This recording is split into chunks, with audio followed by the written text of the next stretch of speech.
Perkenalkan, saya Arya Bagus Sutanto dari kelompok 3, adaptasi otot terhadap olahraga. Pengertian adaptasi otot terhadap olahraga. Adaptasi otot terhadap olahraga adalah proses penyesuaian struktur dan fungsi otot tubuh sebagai respon terhadap latihan fisik yang dilakukan secara rutin dan berulang. Tubuh akan beradaptasi supaya mampu menghadapi beban latihan yang sama dengan efisien. Penjelasan sederhananya, saat kamu sering berolahraga, otot tidak tetap sama. Otot akan berubah agar lebih kuat, lebih tahan lama, lebih cepat bekerja. Bentuk-bentuk adaptasi otot: 1. Hipertrofi otot atau pembesaran otot. Serat otot membesar karena sering diberi beban, misalnya angkat beban. 2. Peningkatan kekuatan otot. Otot jadi lebih kuat karena koordinasi saraf dan serat otot meningkat. 3. Daya tahan otot meningkat. Otot mampu bekerja lebih lama tanpa cepat lelah, biasanya dari latihan kardio. 4. Peningkatan jumlah mitokondria. Penghasil energi dalam sel otot bertambah, energi lebih banyak. 5. Peningkatan aliran darah ke otot, lebih banyak kapiler, suplai oksigen dan nutrisi lebih lancar. Selanjutnya, presentasi kami akan dibacakan oleh teman saya bernama Lauren. Baik, di sini saya akan melanjutkan penjelasan dari kawan saya. Di sini saya akan menjelaskan pengertian serat otot dan jenis-jenis serat otot. Yang pertama, apa itu sih pengertian dari serat otot? Serat otot adalah sel-sel khusus penyusun jaringan otot yang memiliki kemampuan untuk berkontraksi.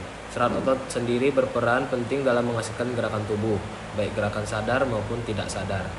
Dalam kajian fisiologi olahraga, serat otot dibagi berdasarkan kecepatan kontraksi, ketahanan terhadap kelelahan, dan sistem energi yang akan digunakan. Tipe yang pertama atau slow twitch, kontraksinya lambat, tahan lama, dan cocok digunakan pada aktivitas daya tahan seperti lari jarak jauh dan bersepeda. Tipe yang kedua ada fast twitch, kontraksinya cepat, mudah lelah, dan menggunakan energi anaerobik tanpa oksigen, berbeda dengan tipe 1 yang menggunakan oksigen atau aerobik. Cocok digunakan pada aktivitas kekuatan dan kecepatan, yaitu seperti sprint dan angkat beban. Baiklah, di sini saya akan melanjutkan presentasi teman saya. Selanjutnya saya mau menjelaskan tentang hipertrofi, proses hipertrofi otot. Hipertrofi otot adalah proses pembesaran serat otot yang terjadi karena latihan beban. Ini merupakan bentuk adaptasi tubuh terhadap aktivitas fisik yang dilakukan secara terus-menerus, yaitu jenis-jenis hipertrofi. Hipertrofi otot ada 2 jenis. Yang pertama, myofibrilar, yaitu meningkatkan kekuatan otot biasanya dengan beban berat dan repetisi sedikit. Yang selanjutnya, sarkoplasmik, yaitu meningkatkan ukuran atau volume otot biasanya dengan repetisi lebih banyak. Yang selanjutnya, mekanisme terjadinya hipertrofi. Hipertrofi terjadi karena 3 hal. Yang pertama itu yaitu stres mekanik yang mengangkat beban, kerusakan kecil pada otot atau mikrotrauma, stres metabolik akibat penumpukan asap laktat. Yang seterusnya, proses biologis. Setelah latihan, tubuh akan memperbaiki otot melalui aktivasi sel satelit, sintesis protein otot, peran hormon seperti testosteron, hormon pertumbuhan, dan insulin. Faktor yang memengaruhi yaitu ada beberapa faktor mempengaruhi hipertrofi: latihan yang rutin dan bertahap, nutrisi yang cukup terutama protein, istirahat yang cukup. Faktor genetik. Prinsip latihannya yaitu untuk mendapatkan hipertrofi, repetisinya sekitar 8 sampai 12 kali sampai 3 sampai 5 set. Latihannya yaitu 3 sampai 5 kali seminggu. Kesimpulannya, jadi hipertrofi otot ini terjadi karena kombinasi latihan, nutrisi, dan istirahat yang cukup. Proses ini membuat otot menjadi lebih besar dan kuat. Baiklah, presentasi selanjutnya yang dilanjutkan oleh teman saya. Peningkatan kekuatan otot adalah proses adaptasi tubuh, khususnya otot dan sistem saraf.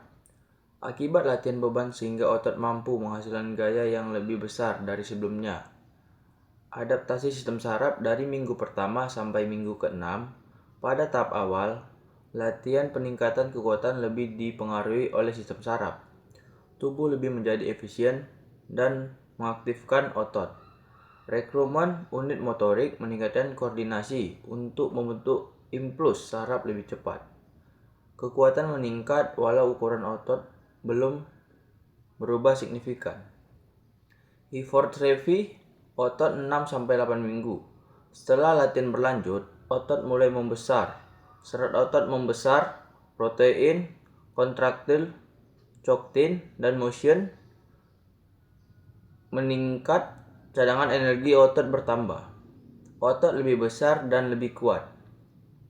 Adaptasi struktur. Jaringan latihan juga memperkuat jaringan pendukung. Tubuh, tendon, dan ligamen menjadi lebih kuat. Kepadatan tulang meningkat. Tubuh lebih tahan terhadap beban dan risiko cedera menurun.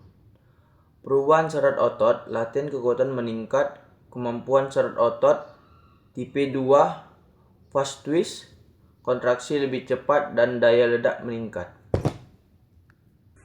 Baik, di sini saya akan melanjutkan presentasi kami. Di sini saya akan menjelaskan tentang adaptasi neuromuskular. Nah, adaptasi neuromuskular adalah proses perubahan yang terjadi pada sistem saraf dan otot sebagai respon terhadap latihan fisik yang dilakukan secara teratur. Adaptasi ini bertujuan untuk meningkatkan efisiensi, kekuatan, serta koordinasi tubuh dalam melakukan berbagai gerakan. Lalu, peran sistem saraf. Sistem saraf berperan penting dalam mengatur kontraksi otot. Adaptasi yang terjadi meliputi peningkatan rekrutmen unit motorik, yaitu kemampuan untuk mengaktifkan lebih banyak serabut otot secara bersamaan. Lalu, sinkronisasi unit motorik, sehingga kerja otot menjadi lebih terorganisasi dan efisien. Peningkatan frekuensi impuls saraf yang membuat kontraksi otot menjadi lebih kuat dan cepat. Perubahan pada otot. Nah, selain sistem saraf, otot juga mengalami perubahan antara lain hipertrofi otot, yaitu pembesaran ukuran serabut otot akibat latihan. Lalu peningkatan kekuatan otot dalam menghasilkan gaya. Lalu ada peningkatan daya tahan otot, sehingga tidak mudah lelah saat kita beraktivitas. Nah, lalu dampak dan contoh adaptasi. Yang pertama itu koordinasi gerak. Adaptasi neuromuskular meningkatkan kemampuan koordinasi tubuh meliputi koordinasi antar otot atau intermuscular coordination, yaitu kerjasama antar kelompok otot menjadi lebih efisien. Lalu koordinasi dalam otot, intramuscular coordination, yaitu kemampuan mengaktifkan serabut otot dalam satu otot secara optimal. Lalu ada efisiensi energi, dengan latihan yang konsisten, tubuh menjadi lebih hemat energi dalam melakukan aktivitas yang sama karena gerakan menjadi lebih efektif dan tidak boros tenaga. Lalu contohnya dalam kehidupan sehari-hari itu, seseorang yang rutin melakukan latihan beban akan mampu mengangkat beban yang lebih berat dibandingkan sebelumnya. Lalu atlet lari mengalami peningkatan kecepatan dan efisiensi gerakan. Gerakan tubuh menjadi lebih halus dan tidak kaku dalam melakukan aktivitas sehari-hari. Nah, jadi kesimpulan dari adaptasi neuromuskular itu adalah adaptasi neuromuskular adalah proses penyesuaian sistem saraf dan otot akibat latihan yang dilakukan secara berulang sehingga tubuh menjadi lebih kuat, efisien, dan terorganisasi. Adaptasi ini meliputi peningkatan kemampuan saraf dalam mengaktifkan otot, perubahan struktur dan kekuatan otot, lalu serta perbaikan koordinasi gerak. Akibatnya seseorang yang dapat melakukan aktivitas fisik dengan lebih efektif, tenaga yang lebih besar, dan kelelahan yang lebih lambat. Mungkin segitu saja penjelasan saya tentang adaptasi neuromuskular.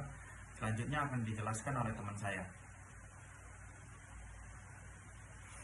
Baik, di sini saya akan melanjutkan pembahasan dari materi teman saya yaitu Robe. Di sini saya akan membahas tentang perubahan metabolisme pada otot. Nah, perubahan metabolisme otot merupakan bentuk adaptasi fisiologis tubuh terhadap tuntutan aktivitas fisik, khususnya latihan yang dilakukan secara berulang dan terstruktur. atau bisa disebut intens. Secara umum, otot akan mengalami pergeseran sistem energi dari dominasi anaerobik menuju peningkatan kapasitas aerobik. Pada latihan intensitas tinggi, sistem anaerobik seperti glikolosis menjadi lebih dominan yang ditandai dengan peningkat produksi asam laktat. Namun, seiring adaptasi, tubuh menjadi lebih efisien dalam mengolah dan mendaur ulang laktat tersebut sebagai sumber energi. Jadi, jika sebaliknya, pada latihan daya tahan, terjadi peningkatan jumlah dan fungsi mitokondria, sehingga oksidasi lemak dan karbohidrat menjadi lebih optimal. Selain itu, aktivitas enzim atau metabolik juga mengikat seperti enzim oksidatif dan glikolatif yang berperan dalam mempercepat produksi energi. Adaptasi ini berdampak langsung pada peningkatan efisiensi kerja otot, penundaan kelelahan, serta peningkatan performa secara keseluruhan. Dengan demikian, perubahan metabolisme otot bukan hanya respon sesaat, tetapi merupakan proses adaptif yang kompleks, yang mencerminkan kemampuan tubuh dalam meningkatkan efisiensi energi sesuai dengan tuntutan aktivitas fisik. Jadi teman-teman, kira-kira itulah dapat yang saya jelaskan tentang materi perubahan metabolisme otot. Selanjutnya akan dilanjutkan oleh teman saya Ade. Nah, selanjutnya di sini saya akan menjelaskan tentang adaptasi otot terhadap latihan aerobik. Pada slide pertama ini kita akan membahas tentang adaptasi otot pada latihan aerobik. Nah, mulai dari pengertiannya dulu. Latihan aerobik merupakan aktivitas yang menggunakan oksigen sebagai sumber utama. Ketika dilakukan secara rutin, latihan ini menyebabkan beberapa adaptasi otot, seperti peningkatan jumlah mitokondria, peningkatan pembuluh darah, atau kapilarisasi, serta peningkatan kemampuan otot dalam menggunakan oksigen. Nah, selain itu, latihan aerobik lebih banyak melibatkan serat otot tipe 1 atau slow twitch yang berperan sebagai daya tahan, sehingga dapat disimpulkan bahwa latihan aerobik membuat otot lebih tahan lama dan tidak mudah mengalami kelelahan. Selanjutnya pada slide 2 kita akan membahas yang sebaliknya, yaitu adaptasi otot pada latihan anaerobik. Kita mulai dulu dari penjelasannya. Latihan anaerobik adalah aktivitas yang tidak bergantung pada oksigen, melainkan menggunakan energi yang tersimpan di dalam otot. Jika dilakukan secara rutin, latihan ini menyebabkan beberapa adaptasi, seperti terjadinya hipertrofi atau pembesaran otot, atau peningkatan kekuatan, serta peningkatan daya ledak atau power. Selain itu, latihan anaerobik lebih banyak melibatkan serat otot tipe 2 atau fast twitch yang berfungsi untuk gerakan cepat dan kuat.